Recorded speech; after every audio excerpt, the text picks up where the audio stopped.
ఇచ్చారు.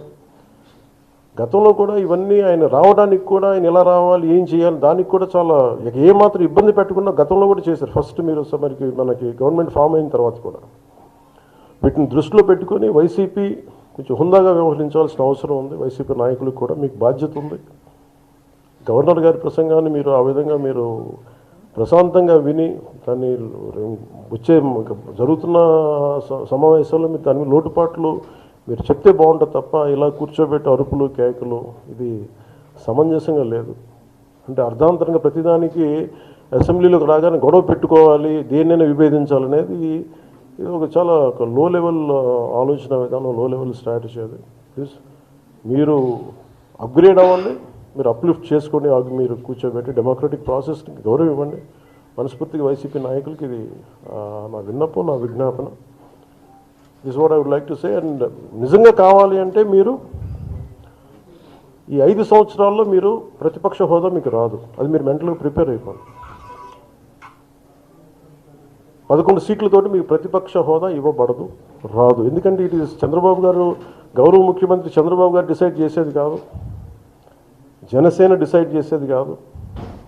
దానికి రూల్స్ ఉన్నాయి, దానికి రెగ్యులేషన్స్ ఉన్నాయి, నామ్స్ ఉన్నాయి. ఉదాహరణకి నేనే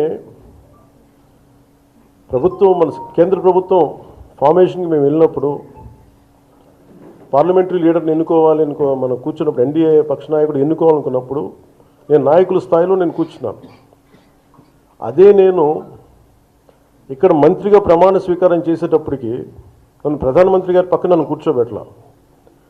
నేను డిప్యూటీ సీఎం అయినప్పటికీ కూడా అది మంత్రి హోదానే కాబట్టి తిరిగి నన్ను మంత్రులందరూ పక్కనే కూర్చోబెట్టారు తప్ప ప్రత్యేకంగా నన్ను అక్కడ కూర్చోబెట్టలేదు. అంటే very specific rules and regulations నడుస్తాయి. ఉదాహరణకి పొద్దున కూడా స్పీకర్ గారు ఎదురొస్తే నేను అసెంబ్లీలోకి అడుగు పెడతా ఉంటే స్పీకర్ గారు ఎదురొచ్చారు.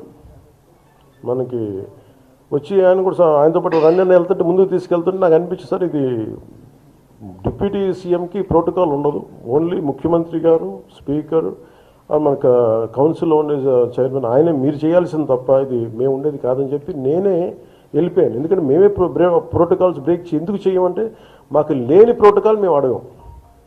అలాగే వైసీపీ నాయకత్వం కూడా గుర్తించాల్సింది, ఇది మీకు హోదా ఇవ్వబడదు. ఇది చంద్రబాబు గారు ఆప్ చేస్తేనే కాదు, ఇది ఎవరు ఆప్ చేసింది కాదు, మీకు ప్రజలు మీకు ఇవ్వలేదు. మీకు అది మీరు దృష్టిలో పెట్టుకొని మీరు ప్రవర్తించాల్సింది మనస్ఫూర్తిగా నేను వారిని కోరుకున్నాను. అంతేగాని వారిని ఎక్కడ అవమానం పరచాలని కానీ వారిని తగ్గించాలని కానీ లేదు. 175 సీట్లు కేవలం 11 సీట్లు ఇచ్చారు వాళ్ళకి. ఆ దృష్టిలో పెట్టుకొని ప్రవర్తించవలసిందిగా మనస్ఫూర్తిగా వారికి కోరుకుంటూ మీకు తెలియజేసుకున్నాం. Thank you.